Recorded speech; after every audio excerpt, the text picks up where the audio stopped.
তো গাইস আবারও কিন্তু চলে এসেছি একটা নতুন ভিডিও নিয়ে এবং আজকের এই ভিডিওতে আমরা কথা বলবো বাংলাদেশের super duper most awarded movie প্রিন্সের টোটাল 14 দিনের ক্রস বক্স অফিস কালেকশনকে নিয়ে এবং তার সঙ্গে সঙ্গে আমরা কথা বলবো বাংলাদেশের আরও একটি super duper most awarded movie রাক্ষসের টোটাল 14 দিনের ক্রস বক্স অফিস কালেকশনকে নিয়ে।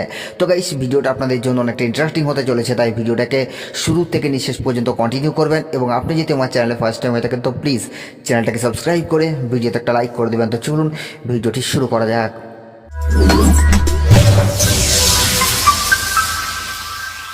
তো গাইস ফার্স্ট আমরা যে মুভিটাকে নিয়ে কথা বলবো সেটা হচ্ছে সিয়াম আহমেদের super duper most awarded movie রাক্ষসকে নিয়ে, যে মুভিটাকে নিয়ে এখন বাংলাদেশি মিডিয়ায় সব থেকে বেশি আলোড়ন সৃষ্টি করেছে এবং বাংলাদেশি মিডিয়ায় এই মুভিটাকে নিয়ে তো খবর হচ্ছে।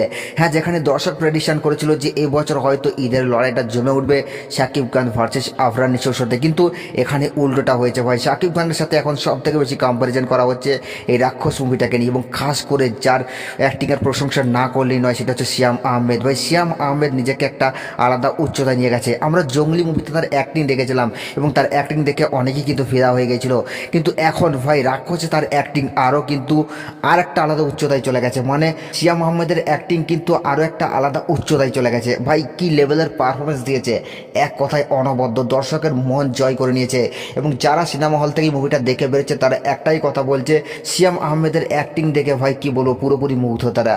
তো যাই হোক, এখন কথা হলো যে মুভিটা তার অলরেডি 14 দিন কমপ্লিট করে ফেলেছে। ডে 14তে এসে মুভিটা বক্স অফিস কালেকশন করেছে মারাত্মক লেভেলের। যদিও এই মুভির বাজেট হচ্ছে প্রায় 6 কোটি টাকা এবং মুভিটা তার ডে 14 এসে বক্স অফিস কালেকশন করছে প্রায় 13 লক্ষ টাকার মতো এবং টোটাল 14 দিনে মুভিটা গ্রস বক্স অফিস কালেকশন করেছে 3,35,00,000 টাকা। তো গাইস এই মুভিটার বক্স অফিস কালেকশন নিয়ে আপনাদের কি মতামত নিজের কমেন্টে অবশ্যই জানাবেন।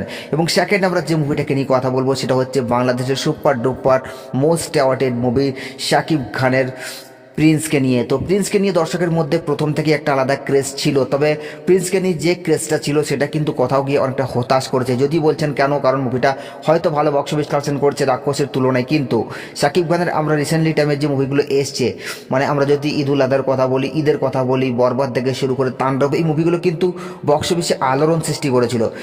এই মুভিগুলোর বক্স অফিস কালেকশন ছিল ভাই আকাশ ছোঁয়া, কিন্তু সেই তুলনায় যদি আমরা দেখি তাহলে কিন্তু প্রিন্স মুভিটা সেই লেভেলের বক্স অফিস কালেকশন করতে পারছে না।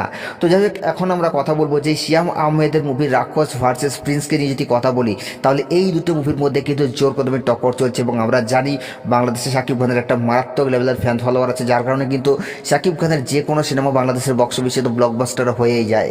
তো এখন প্রশ্ন হলো এটাই যে প্রিন্স মুভিটার বাজেট ছিল প্রায় 13 কোটি টাকার মতো এবং এই মুভিটা তার ডে 14 দেশে বক্স অফিস কালেকশন করছে প্রায় 53 লক্ষ টাকার মতো এবং টোটাল 14 দিনে মুভিটা গ্রস বক্স অফিস কালেকশন করছে 20,73,00,000 টাকা। আমার মনে হয় কোথাও গিয়ে এই মুভিটার বক্স অফিস কালেকশন এতখানে প্রায় 35 থেকে 40 কোটি টাকা হওয়া দরকার ছিল, যেহেতু শাকিব খানের যে ক্রেজ সেটা আমরা জানি, শাকিব খান মানেই কিন্তু বাংলাদেশের বক্স অফিস কেঁপে ওঠে। তো এটা নিয়ে আপনাদের কি মতামত আপনারা নিচের কমেন্টে অবশ্যই জানাবেন এবং এই দুটো মুভি যদি আপনারা দেখেছেন তো এই দুটো মুভির মধ্যে কোন মুভিটা সেরা সেটাও নিচের কমেন্টে জানাতে ভুলবেন না। আর সাবস্ক্রাইব করে দাও নেক্সট ভিডিওর জন্য।